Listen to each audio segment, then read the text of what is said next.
Hi, my name is Don Holt and welcome to the 10-Minute Parent. For the next few minutes, I'm going to be your teacher as I talk to you about something that I hope will help you as you try to raise your children according to the Bible. And today I want to talk about being your child's number one cheerleader. In other words, the person that's going to be the number one person that they look to support them in pursuing the dreams that they have in life. And I'm just going to tell you that at times this was a bit of an adventure around our house, and I'm sure at times I probably frightened my wife with some of the dreams that I was willing to support for our children. I remember, probably one of the crazier dreams. I had one of my kids really sincerely wanted to get a pet monkey, and and I said, well, okay, let's find out what's involved with owning a pet monkey. My wife said, are you kidding me? And she says, we can't have a monkey. I said, well, I don't think there's much chance of us ending up with a monkey, but I said I can't just be squashing their dreams every time they come up with a dream. Something that has become important to them. And so the first thing we looked into is, what does a monkey cost? And of course, it kind of depends on what kind of monkey you wanted, but they're pretty expensive. And he was a young fellow, and so he's trying to save up his money, and he got where he had fair amount of money that he'd saved up. And I said, well, let's take the next step. Let's call around and find out who sells monkeys. And so I got somebody on the phone that sold monkeys and who had owned a monkey. And I said, I was talking about my son wanting a monkey. And she says, well, are you sure? I said, well, why do you ask? She said, well, there's a few things I should tell you about owning a monkey.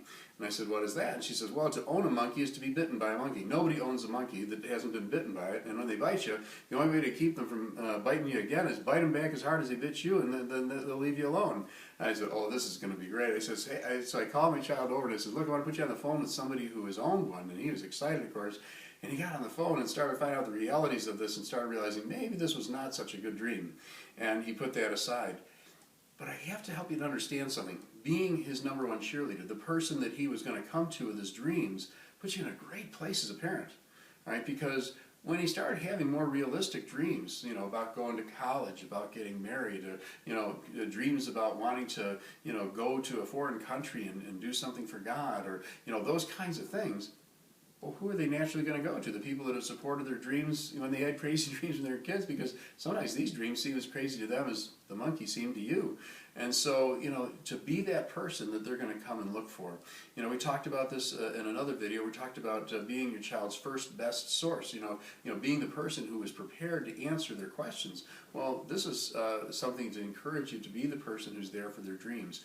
I had a child that from the time they were like about 4 years old, they wanted to go on a missions trip in the worst way, and they wanted to go to a country where people don't believe in Jesus, and they wanted to go and really, go minister in that place. Well, 4-year-old at that time, I said, that's great. Where would you like to go? Well, I don't know, maybe China. There's all these dreams that he had about places that he wanted to go to serve God. Well, he came to me at 12 years old and said, I still want to go on this missions trip. And I said, well, that's great. And he said, well, yeah, but I want to go this year. And I said, well, who do you want to go with? And he mentioned a teen missions organization. I said, well, no, there's your problem. I said, you're not a teenager yet. He says, well, but I will be by the time they start training the teens. And I said, well, where is it that you wanted to go? He said, well, I want to go to Cairo, Egypt. I said, they don't let 13-year-olds go to Cairo, Egypt. He holds up the brochure. He says here they do. I looked at it. Sure enough, it did. And I asked him, have you told your mother about this? He said, no. I said, well, you better not. I said, because if you don't let me talk to her first, you may not be going anywhere. I said, but to just be the people who are the cheerleaders, are the people that believe in you and that are going to support you in that dream. And I told him, I said, we don't have the money to do this. I said, but if this is really something you believe God wants you to do, I want to support you. Now, if you could see the pictures, you'd think we were crazy. He looks like such a young child in these pictures. You let him go to Cairo, Egypt, but please look me in the eye and understand what I'm about to tell you. If we didn't want everything that we've been telling him about Jesus to become like the Easter Bunny and Santa Claus, there came a point where he had to believe in his dreams enough, and we had to trust God enough to let him have his dreams. Do you know something? God provided for him. He raised all the money he needed on his own without much help at all from us. And he went on that trip to Egypt. And he not only went to Egypt, he went to Australia, he went to Japan. This became a very, very important part of God's formation of that child.